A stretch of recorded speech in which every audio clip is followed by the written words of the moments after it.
Tidiane Thiam, bonjour. Bonjour Joël. Comment allez-vous?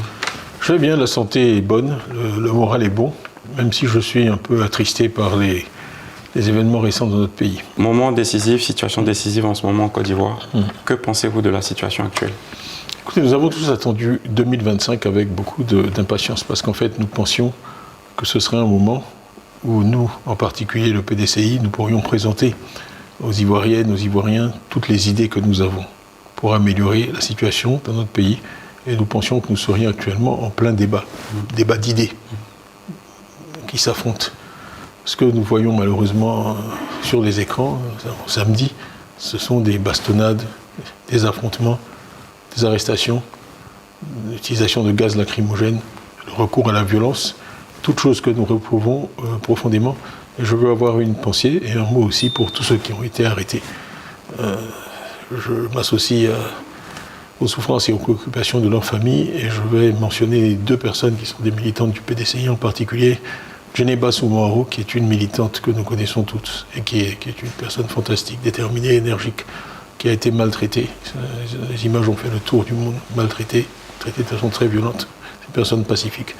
Madame Assata Chérif, qui a été arrêtée pour avoir simplement parlé à la presse étrangère. Ce n'est pas ce que nous souhaitons voir en Côte d'Ivoire. Mais comment vous pensez qu'on est arrivé à cette situation? C'est une question importante. À qui la faute? Moi, ce que j'observe, c'est que jusqu'ici, l'opposition avait organisé des manifestations de masse qui se sont déroulées dans les meilleures conditions, notamment en juin, le 14 juin, et aussi le 9 août. Et je crois que tous avaient salué la modération, le contrôle des militants qui s'étaient déplacés ce jour-là. Donc tout s'était passé dans de très bonnes conditions. Pourquoi soudain un tel déclenchement de désordre? Je crois qu'il faut quand même trouver la cause dans l'interdiction qui a été faite. On essaie de se prémunir contre je ne sais quel danger dans un pays où l'opposition s'est comportée de façon légaliste, responsable, calme. Pourquoi créer un climat où on interdit aux uns et aux autres d'exercer une liberté fondamentale qui est la liberté de manifester pacifiquement? Tidiane Thiam, toutes ces situations de répression, ce sentiment d'insécurité aujourd'hui, quelle est l'image que ça donne de la Côte d'Ivoire, que ce soit en interne mais également à l'extérieur? C'est malheureux parce que ça alimente les préjugés de ceux qui ont une image négative de l'Afrique et qui pensent qu'on est le continent du chaos, le continent du désordre, que nous sommes incapables de fonctionner de façon démocratique. Ça alimente ce genre de préjugés. Et moi, en tant qu'Africain, en tant qu'Ivoirien, en tant que Noir, je le regrette profondément parce que ce n'est pas l'image que je souhaite qu'on donne. La difficulté devant laquelle on est, c'est qu'on a dit à la communauté internationale que la Côte d'Ivoire était exemplaire, un modèle de développement, et que tout se passait bien.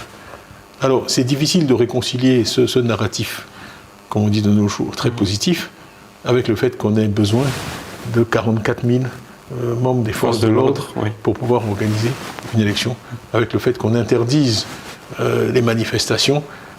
Si on a si bien travaillé pendant 15 ans, qu'on a si bien gouverné, et qu'effectivement on a 80% dans les élections législatives, on se demande pourquoi tout ce déploiement de force. C'est incompatible. Les deux choses ne peuvent pas être vraies en même temps. À savoir qu'on a très bien travaillé, que la population est extrêmement satisfaite, mais qu'en même temps on a tellement peur qu'elle exprime ce qu'elle pense qu'on est obligé de la réprimer et de lui interdire de se manifester. Alors, vous parlez justement de contradiction, Tidiane Thiam. Vous êtes aujourd'hui opposé au rassemblement des oufouettistes. On parle d'oufouettisme et d'un côté, on voit des brimades de la population. Oui. Qu'est-ce que tout ça signifie? Même si les circonstances sont tristes, là, je ne peux pas m'empêcher de sourire vu la manière dont vous avez formulé votre question, parce que l'oufouettisme, moi, je le cherche, je ne le vois pas.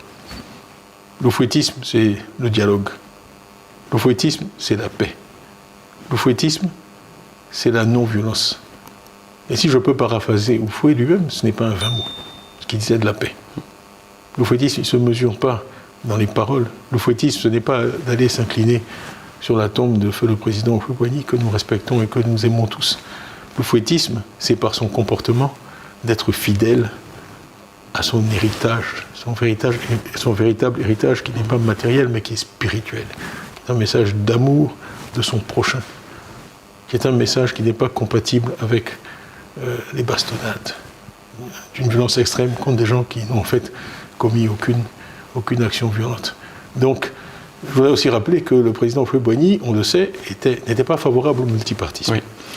Quand il y a eu des conférences nationales un peu partout en Afrique, les constitutions ont changé. La Côte d'Ivoire n'a pas dû changer sa constitution parce qu'elle a toujours eu le multipartisme dans sa constitution. Mais là où je veux en venir, c'est que le président Houphouët-Boigny a autorisé Laurent Gbagbo comme candidat à se face à lui. présenter contre lui en 1990. C'est ça, être un garçon.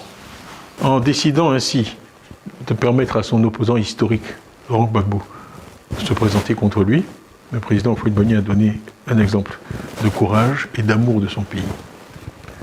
Plus près de nous, je peux aussi prendre l'exemple en fait, du président Laurent Gbagbo, qui est notre partenaire aujourd'hui avec le parti qu'il dirige, le PPACI, au sein du Front commun. En 2010, le président Laurent Gbagbo a autorisé M. Alassane Ouattara à se présenter à la présidence de la République contre lui. Ainsi d'ailleurs que son Excellence M. Henri Konan Bédié, à qui nous rendons toujours hommage, quand hommage mérité, a pu se présenter contre lui. C'est donc ça aussi, pour parler encore de façon familière, c'est ça aussi être un garçon. Tidiane Thiam, aujourd'hui, face à tout ça, est-ce qu'on peut donc dire que les dés sont joués? Ou est-ce que la population ivoirienne, toutes ces personnes qui vous portent aujourd'hui comme un espoir, peuvent toujours aspirer justement à se dire, tôt ou tard ça finira? C'est pas ma petite personne qui est importante. Ce qui est important, c'est l'espoir. L'espoir, c'est comme l'oxygène. C'est indispensable à la vie humaine. Pour qu'une société puisse prospérer, il faut que les individus qui constituent cette société puissent espérer. Et s'il y a une chose dont je suis fier dans ce que le PDCI et moi-même avons fait depuis 1 an et demi, c'est d'avoir redonné l'espoir aux Ivoiriens. Alors, de grâce, je leur demande de ne pas cesser d'espérer. Cette Côte d'Ivoire que nous souhaitons tous voir, de paix, où règne l'amour de son prochain, où on ne gouverne pas au profit d'un clan ou d'un groupe, mais au profit de tous, où il y a une justice indépendante, impartiale, qui ne peut pas être instrumentalisée par l'État.